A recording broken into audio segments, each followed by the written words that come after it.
साहित्यिकी कार्यक्रम के सभी सुधी श्रोताओं का कार्यक्रम में हार्दिक स्वागत है। नमस्कार, मैं हूं दीपेंद्र सिवाच। आज के इस कार्यक्रम में हम आपको सुनवाएंगे श्री राजेश सकलानी से उनकी कुछ कविताएं, साथ ही श्री जितेंद्र ठाकुर से उनकी कहानी सुनिएगा, एक विजेता ऐसा भी।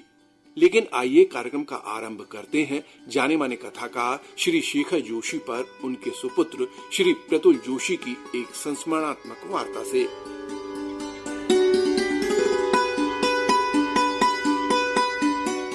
प्राय सभी पाठक अपने प्रिय लेखक के प्रति और उसके जीवन के प्रति एक तरह के रोमांच से भरे होते हैं। पाठक उस लेखक की रचना प्रक्रिया को तो जानना चाहता ही है, उससे कहीं अधिक उसके व्यक्तिगत जीवन को जानने की ललक उसमें होती है। हालांकि ऐसा होने पर कई बार पाठक के कुछ भ्रम टूटते भी हैं। दरअसल लेखक भी एक सामान्य मनुष्य ही है और उसका व्यक्तिगत जीवन भी सामान्यतः आम आदमी सा ही होता है। पिछले दिनों महान कथाकार श्री शेखर जोशी नहीं रहे। एक कथाकार के रूप में उनका कद बहुत ऊंचा है, लेकिन व्यक्तिगत जीवन में वे सादा जीवन उच्च विचार की प्रतिमूर्ति थे। एक लेखक से इतर उनके व्यक्तिगत जीवन के बारे में हमें बता रहे हैं उनके सुपुत्र सेवानिवृत्त सहायक निदेशक आकाशवाणी और साहित्यकार श्री प्रतुल जोशी।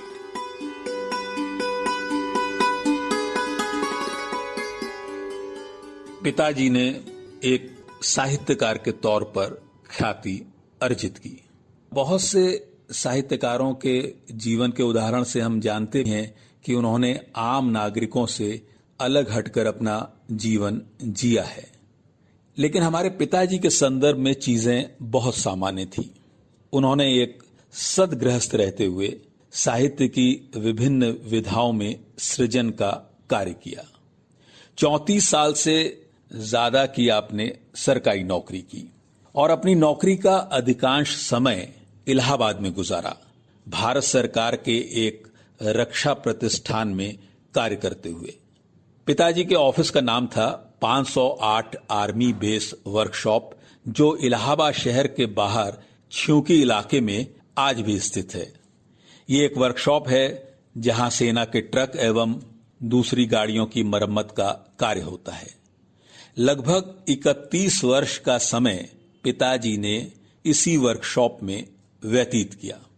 यहां पर आप विभिन्न समय अंतरालों में विभिन्न पद क्षमताओं में कार्य करते रहे। चार्जमैन, सीनियर चार्जमैन, फोरमैन और अंततः वर्कशॉप ऑफिसर के रूप में आपने स्वैच्छिक सेवा निवृत्ति ले ली।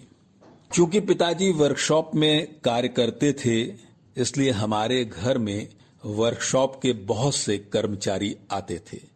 इनमें से अधिकांश कुशल श्रमिक थे। पिताजी ने औद्योगिक मजदूरों के जीवन पर जो बेहद महत्वपूर्ण कहानियां लिखी हैं, उसमें चाहे उस्ताद हो, चाहे मेंटल हो, चाहे नौरंगी बीमार हो, चाहे आशीर्वचन हो, चाहे बदबू हो, चाहे सीढ़ियां हो, या फिर रेखा चित्र, हेड मैसेंजर मंटू, जी हुजूर, इनमें से सारी कहानियों के किरदार इसी वर्कशॉप के कुशल अकुशल कर्मचारी कहीं न कहीं थे। फैक्ट्री का एक अपना कायदा होता है कि कोई भी फैक्ट्री है वो समय पे शुरू होती है और समय पर समाप्त होती है। वहां शुरू होने का सायरन बजता है और समाप्त होने का सायरन बजता है। तो एक रेजिमेंटेड लाइफ होती है और इसी रेजिमेंटेड लाइफ को हमारे पिताजी ने 34 साल पूरी निष्ठा के साथ व्यतीत किया। वो सुबह 7 बजे घर छोड़ देते थे। घर से रेलवे स्टेशन, जो कि तकरीबन 2.5-3 किलोमीटर हमारे घर से था, वहां जाते, वहां रेलवे स्टेशन से एक ट्रेन उनके वर्कशॉप तक उनको ले जाती, जिसे शटल कहते थे। फिर शाम को वापस आते और शाम 5 बजे तक वो घर आ जाते थे, 5 से 5:15 बजे। सैटरडे हाफ डे होता, संडे के दिन छुट्टी। और ये जो संडे का दिन था, ये हमारे घर में बहुत ही मिलने जुलने वालों का भी दिन था। अलग अलग किस्म के लोग आते, फैक्ट्री के कर्मचारी आते, हमारे नाते रिश्तेदार आते और साहित्यिक जगत से जुड़े हुए भी तमाम लोग आते। हमारे पिताजी की एक खास बात थी कि सभी के प्रति उनका व्यवहार बड़ा ही समान धर्म था।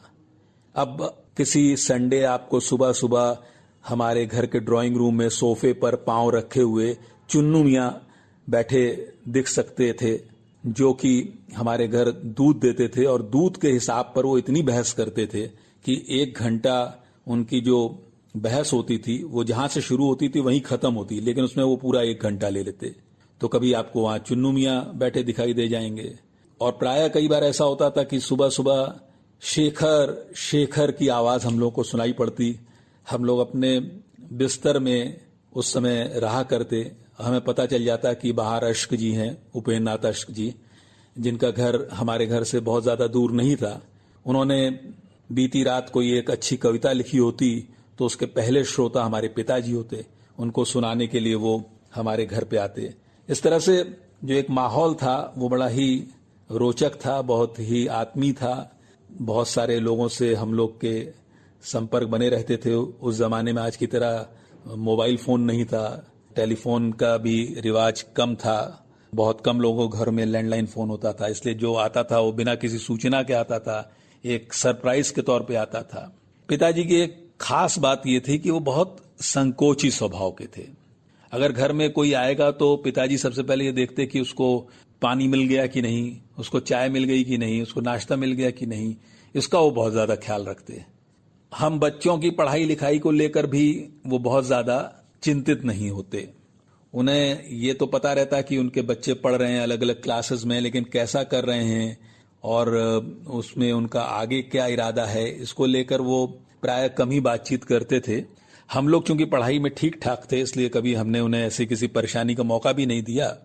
लेकिन आज के माँ बाप की तरह नहीं कि इसी चिंता में भूले जाते हैं कि मेरे बच्चे के 99% आए हैं, नहीं, वो उस दौर में नहीं था। तो एक घर में बड़ा ही रिलैक्सिंग माहौल रहता था। एकेडमिकली बहुत अच्छा नहीं भी करते, लेकिन पढ़ने लिखने के माहौल से जुड़े हुए थे। और हमारे पिताजी की तरह ही हमारी माताजी भी थी। वो काफी पढ़ी लिखी महिला थी। उन्होंने पिछली सदी के 50 के दशक में MA B.Ed की पढ़ाई कर ली थी शादी से पहले। उस दौर में जबकि महिलाएं उच्च शिक्षा के क्षेत्र में कम जाती थी। सन 60 में उनकी शादी हुई थी, उससे पहले वो MA B.Ed कर चुकी थी और पढ़ने लिखने बहुत रुचि लेती थी। घर में अगर कोई किताब आएगी तो बारी बारी से माता पिता दोनों पढ़ते, और अगर वो किताब कुछ ज्यादा अच्छी उन्हें लगी तो न केवल खुद पढ़ते बल्कि कोई भी घर में आता उसको बताते कि देखो भाई ये किताब आप लोग जरूर पढ़िए, बहुत अच्छी किताब है। अगर उनके पास कोई स्पेयर कॉपी होती या उस समय वो पढ़ नहीं रहे होते तो वो किताब दे भी देते इस उम्मीद से कि वो किताब वापस मिलेगी।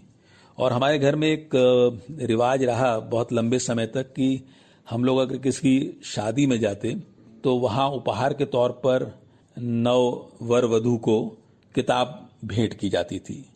और ये रिवाज सिर्फ हमारे घर में ही नहीं था, ये इलाहाबाद में बड़े पैमाने पर उस दौर में परिचित था। माँ बाप जहां दोनों पढ़ने लिखने में रुचि ले रहे हो तो वहां बच्चे न लें ऐसा नहीं हो सकता। इसलिए अधिकांश समय हम लोगों के घर में किताबों के बारे में भी काफी बातचीत होती थी। वर्ष 2012 में मेरी माताजी की मृत्यु हो गई और उसके बाद जो 10 साल थे वो हमारे पिताजी ने हमारे साथ गुजारे। आकाशवाणी कॉलोनी लखनऊ में ज्यादा समय उन्हें गुजारा और इस दौर में मैंने अपने पिता का एक अलग रूप देखा। इस रूप में वो पूर्णकालिक साहित्यकार थे। उनकी एक आंख की रोशनी चली गई थी, इसके बावजूद वो दूसरी आंख से किताबें पढ़ते थे, अखबार पढ़ते थे, पत्रिकाएं पढ़ते थे और उसके लिए मैग्नीफाइंग ग्लास का इस्तेमाल करते थे। ये दौर जो कि हमारी माताजी की मृत्यु के पश्चात का दौर था, सन 2012 के बाद का दौर था। इस दौर में पिताजी ने अपनी जो सबसे प्रिय विधा थी कहानी लेखन, उसको तो छोड़ दिया था। उन्होंने फिर कहानियां नहीं लिखी, लेकिन कहानी के अलावा वो दूसरी विधाओं में कार्य करने लगे। कविता से उनका पुराना रिश्ता था। उन्होंने अपने साहित्यिक जीवन की शुरुआत कविताओं से की थी। एक बार पुनः वो कविता की तरफ मुड़े। कविताओं के अलावा संस्मरण, साहित्यिक टिप्पणियां, रेखा चित्र, ऐसी विधाओं में उन्होंने काम करना शुरू किया और लगातार करते रहे। कम से कम 5-6 साल उन्होंने बहुत मेहनत से कार्य किया और इसी का नतीजा था कि 2 किताबें उनकी पिछले 2 वर्षों में आई। एक तो उनका कविता संग्रह पार्वती और दूसरा उनका एक आत्मकथात्मक संस्मरणों का संग्रह मेरा ओलिया गांव। और ये दोनों किताबें व्यापक चर्चा में भी रही साहित्यिक खेमों में। अभी एक और किताब आने शेष है, उसकी वो तैयारी करके गए हैं, उसका नाम है इलाहाबाद फकीरों का शहर।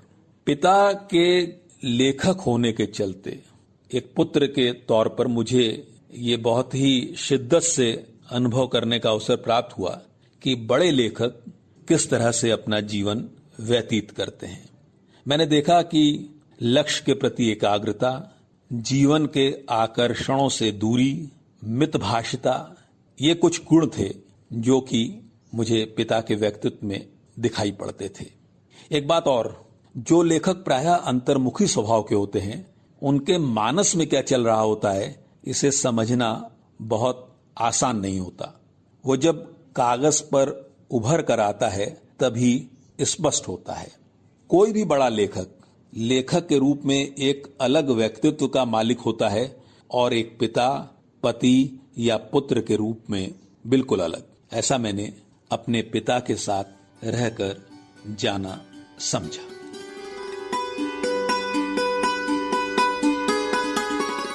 अभी आप श्री प्रतुल जोशी से एक संस्मरणात्मक वार्ता सुन रहे थे, मेरे पिता शेखर जोशी। और अब कुछ कविताएं। हमारे आज के मेहमान कवि हैं वर्तमान कविता के सशक्त हस्ताक्षर श्री राजेश सकलानी। वे उम्मीद के कवि हैं। उनकी कविता मनुष्यता की पुकार है। वे नकार में सकारात्मकता, अंधेरे में उजाला और उदासी में खुशी लिखने वाले कवि हैं। वे लिखते हैं, ज्यादा ज्यादा ज्यादा, हम मिलजुल कर ज्यादा, मुठ्ठियां भी ज्यादा और स्वर ज्यादा। आइए सुनते हैं राजेश सकलानी से उनकी कुछ ऐसी ही कविताएं। कुछ कविताएं प्रस्तुत हैं। पहली कविता है, जब पीले ने कहा। पर कितना पीला है वह पीला, अपने भीतर से निकलकर, अमलतास खिलकर, मई के महीने किसी रोज, बागिन धूप आई पकड़ में, बेबस टूट गई अकड़, गलत सभी निष्प्रभ घबरा गए, झूठ चलाने वाले, न्याय के उल्लास में पत्तों ने कहा मिलकर, हम कान के झुमके हो जाएं पीले। दूसरी कविता का शीर्षक है, ज्यादा।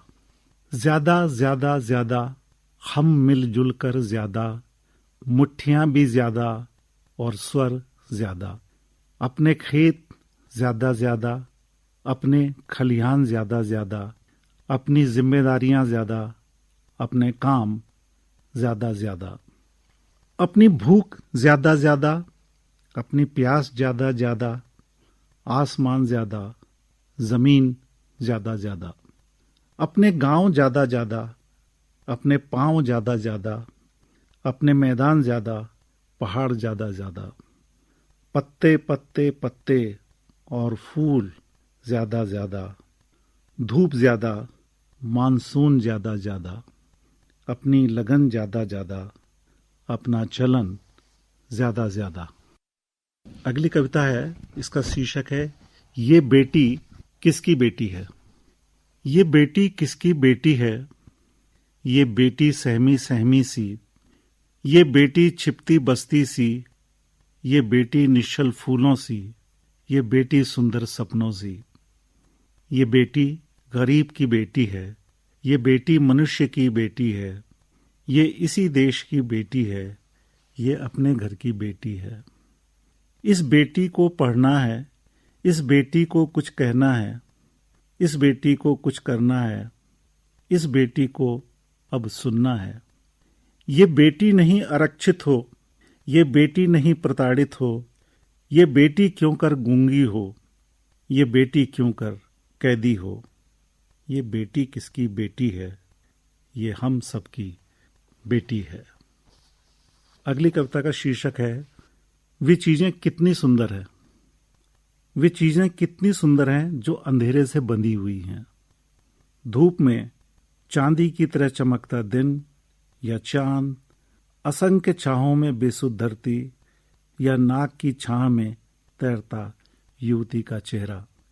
घर में कोने वाली जगह, बच्चों की सांसों में गुदगुदाती झाड़ियों की झुरमुट, सिर छिपाए किताब की ओट या बटुए की तहों में नन्हा सा घर, पलंग के नीचे जहां चीजें गिरकर बिखर जाती हैं और बिना चूमे वापस नहीं करती, या किताब में छाहों के पृष्ठ जिन्हें मैं पलटता हूं और दबा देता हूं, या कोई भी खुशी उजाले की तरह चमकदार, जैसे कोई निर्वस्त्र लावण्यमयी छां घेर कर बैठी हो और हिलती हो। अगली कविता का शीर्षक है फोटो। किसी जगह की इस तस्वीर में किसी समय की धूप है। तकलीफों से निपट कर आते हैं कुछ जने, भीतर से खुशी आती है और त्वचा में थोड़ा सा रंग पहचान में आती हैं आंखें। फिर हवा आती है, किसी दिन की चिड़िया गाती है। अगली कविता का शीर्षक है हमसे उम्मीद करो। हम रद्दी कागजों की तरह उड़ रहे हैं। बच्चों, हमें अपने बोझ से दबाओ। लकड़ी की तरह बेजान हमारे हाथों को अपने नर्म हाथों से छुओ। व्यर्थ लग रही हो जब सारी दुनिया, किसी मामूली चीज की ख्वाहिश करो। चिड़िया की तरह चहको, गिलहरी की तरह दौड़ो, पानी की तरह बहो, खिलखिलाओ या चीख ही पड़ो भय से। भय के क्षणों में हमारे सीनों पर हौसलों की तरह बन जाओ। हमें गहरी उम्मीद से देखो। तमाम शोर, अनिश्चितता और हड़बड़ी के बीच जब किसी को किसी से, किसी को खुद से कोई उम्मीद नहीं है, हमें गहरी उम्मीद से देखो। हमसे उन तमाम चीजों की उम्मीद करो जिनकी तुम्हें बहुत जरूरत है, और दुनिया को भी। अगली कविता का शीर्षक है लाहौर। लाहौर के एक मोहल्ले में एक लड़का होगा जो मेरे बारे में सोचता होगा। उसे कहाँ मिलेगा मेरा ठीक पता ठिकाना? कभी नहीं मिलेगा वह। चिट्ठियां तक नहीं होंगी हमारे बीच। किसी दिन उसे जरूर अफसोस होगा मेरे वहां न हो पाने का। कुछ सड़कें होंगी जिन पर वह अक्सर रुकता चलता होगा। कुछ दृश्यों, गतियों को बिना उबे वह रोज ही देखता होगा, जिन्हें शायद मैं कभी नहीं देख पाऊंगा। मैं लाहौर में होता, कितनी ही आपदाएं भी आती, कितनी ही बार आती चैन की सांस। यह तो जरूर कहता यह शहर है गरम और ठोस धड़कता हुआ दिल। कभी तो वक्त मिलता दोस्तों के लिए। और एक कविता देहरादून के बारे में लिखने को छटपटाता मैं कितने बरस। यही मैं सोच रहा था कि दिखने लगी लाहौर की एक गली, जिसमें मैं बड़ी ममता से तब तक रहा जब तक भीड़ की तपिश ने मुझे परेशान नहीं कर दिया। उधर एक आदमी तेज सांसें लेता, बोझा उठाए पसीने से लथपथ गुजरा। बाज नहीं आया मैं अपनी अर्थहीन करुणा से। क्षण भर में अपने को फिर ठीक ठाक किया। जेठ के महीने में बुरा हाल है गर्मी से। आखिर जाएं भी तो कहां, तभी सुना किसी को कहते। अभी आप श्री राजेश सकलानी से उनकी कुछ कविताएं सुन रहे थे। और अब कार्यक्रम के अंत में एक कहानी। हमारे आज के मेहमान कथाकार हैं श्री जितेन ठाकुर। कहानी दरअसल हमारे आसपास के चरित्रों की बात कही है। हमारी उम्मीदों, हमारी नाउम्मीदों, हमारे सुख दुख, हमारे भावों और हमारे संवेगों की कहन भरी तो है। जितेन ठाकुर एक ऐसे ही संवेदनशील कथाकार हैं जो सूक्ष्म मानवीय मनोभावों को पकड़ते हैं और अपने शब्दों की कुंजी से पाठक के मन पर हूबहू चित्र उकेर देते हैं। साहस दरअसल ताकत और ताकतवर शरीर नहीं बल्कि मन का एक भाव है। इसी भाव को उकेरती उनकी कहानी है एक विजेता ऐसा भी। कभी कभी वो पोस्ट ऑफिस के साथ वाली गली से निकलकर अचानक मेरे सामने आ जाता है। नाक पर टिका हुआ इतने मोटे लेंस का चश्मा कि लेंस के पीछे छुपी हुई उसकी आंखें बिल्कुल भी दिखलाई नहीं देती। सिर पर घने गुंगराले बाल, कुछ लंबाई लेता हुआ तीखे नाक नक्श वाला चेहरा, दरमियाने कद और दुबली काठी पर झूलते हुए ढीले ढाले कपड़े। कमोबेश उसका हुलिया आज भी वैसा ही है जैसा वर्षों पहले विद्यालय में पढ़ने के समय हुआ करता था। 30-35 साल बाद भी उसमें ऐसा कोई परिवर्तन लक्षित नहीं हो रहा था कि उसे पहचाना न जा सके। अलबत्ता बढ़ती हुई आयु के साथ अब वो उतना दुबला नहीं दिखता था जितना कि छात्र जीवन में दिखा करता था। विद्यालय में वो दंगल के दिन थे। बॉयज हॉस्टल के खुले मैदान के एक कोने में खोदकर बना लिए गए अखाड़े में कुछ तगड़े और कुछ बेहद तगड़े पहलवान नुमा लड़के ताल ठोंक रहे थे। उनके शरीर का गठन देखकर ही लगता था कि वे कायदे के पहलवान हैं। चारों ओर दंगल देखने को जुट आए छात्रों की भीड़ जमा थी। दंगल शुरू हुआ। जो जीतता वो हुंकारता हुआ अखाड़े का चक्कर काटता और शाबाशी लेकर कपड़े पहन लेता। दंगल के अंतिम चरण में एक लंबे चौड़े गठे हुए शरीर वाला पहलवान लगातार जीत रहा था। उसने 2-3 पहलवानों को बुरी तरह पटक कर चित कर दिया था और अब हुंकारता, ताल ठोंकता और ललकारता हुआ अखाड़े में किसी शेर की तरह घूम रहा था। वो किसी भी कीमत पर लगता था कि अखाड़ा छोड़ने को तैयार नहीं है। भीड़ में बहुत से छात्र उसके पक्ष में आवाज भी उठा रहे थे। वे काफी देर तक ताल ठोंकता और अखाड़े में घूमता रहा, पर कोई भी पहलवान उससे कुश्ती लड़ने के लिए तैयार नहीं हुआ। दरअसल उससे लड़ चुके पहलवानों का हश्र सभी ने देख लिया था और अब कोई भी उससे भिड़ने का हौसला नहीं जुटा पा रहा था। उछल उछल कर ताल ठोंकते और अखाड़े में चारों तरफ घूमते हुए अचानक वो पहलवान चिल्लाने लगा, कोई मर्द नहीं रहा, सब नामर्द हो गए, जिसने माँ का दूध पिया हो आ जाए। वो बार बार उछल उछल कर ललकार रहा था। उसका स्वर इतना तीखा और अशिष्ट हो चुका था कि भीड़ में सन्नाटा पसर गया। उसके पक्ष में बोलने वाले छात्र भी चुप हो गए। निश्चय ही उसकी विजय ने उस पर नशा कर दिया था और वो अपनी विजय के दर्प में अखाड़े की मर्यादा भी भूल गया था। सारी भीड़ सकते में खड़ी थी। शायद भीतर ही भीतर उसकी ललकार से कुड़ भी रही थी, पर कुछ भी बोलने की हिम्मत किसी में नहीं थी। पहलवान लगातार अशिष्ट भाषा का प्रयोग करते हुए अखाड़े के चक्कर लगा रहा था। तभी हमने देखा कि भीड़ में खड़ा हुआ एक बेहद दुबला पतला लड़का आगे बढ़कर चीखते हुए कह रहा है, ठहर जा, मैं लड़ूंगा। पहलवान ने उस लड़के को गौर से देखा और ठहाका लगाकर हंस पड़ा।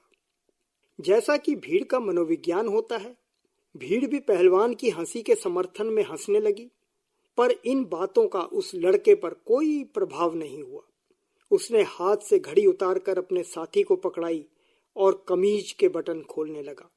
जिस समय उसने बनियान उतारी तो भीड़ एक बार फिर हंसी।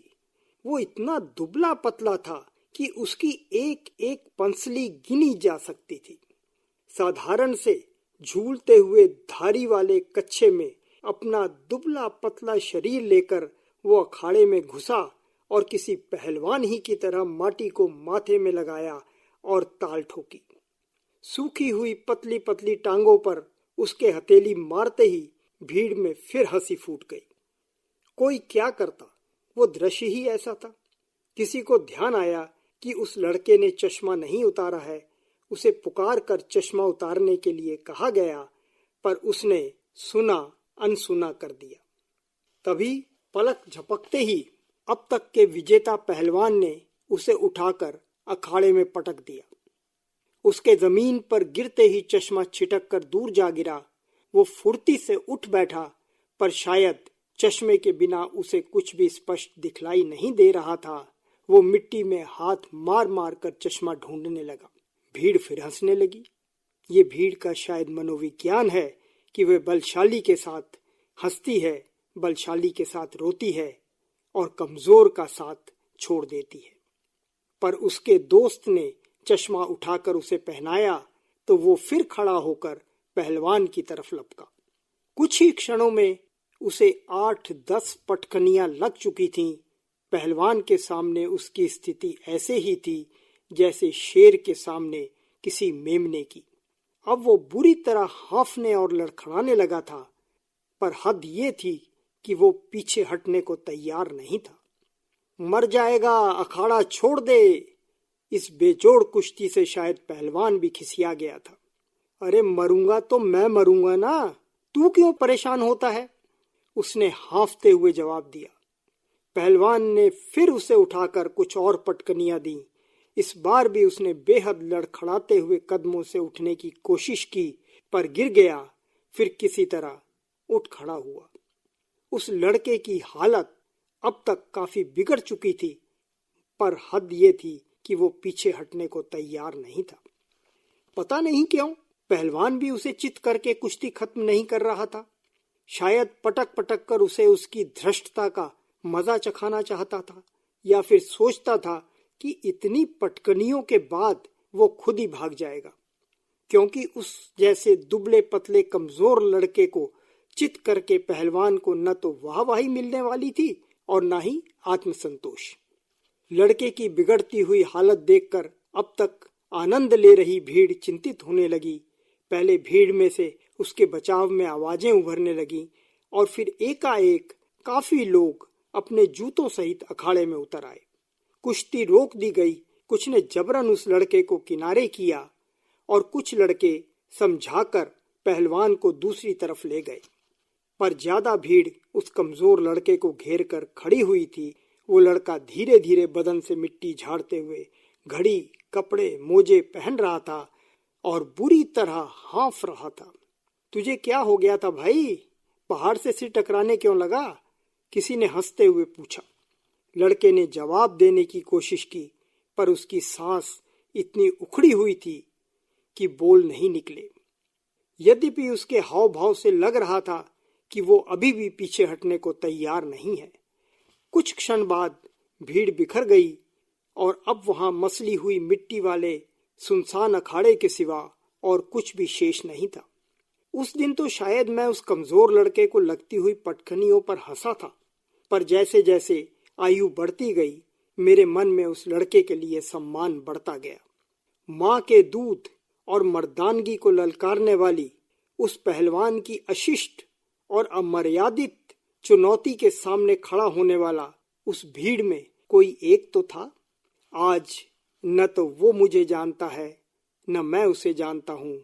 मैं उसे पहचानता हूँ, वो तो शायद मुझे पहचानता भी नहीं, पर जब कभी भी वो मुझे सड़क पर मिल जाता है तो मैं हाथ हिलाकर और गर्दन को हल्की सी जुम्बिश देकर उसका अभिवादन करता हुआ आगे बढ़ जाता हूँ।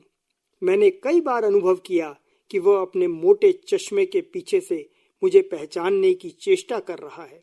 वास्तव में तो यहाँ मेरी पहचान का कोई अर्थ है भी नहीं।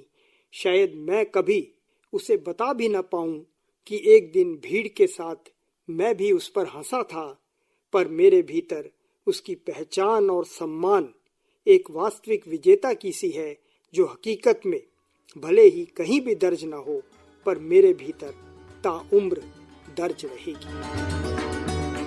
एक विजेता ऐसा भी। अभी आप श्री जितेंद्र ठाकुर से उनकी ये कहानी सुन रहे थे। आज बस इतना ही। अब साहित्य की कार्यक्रम समाप्त करने की दीपेंद्र सुभाष को अनुमति दीजिए। नमस्कार।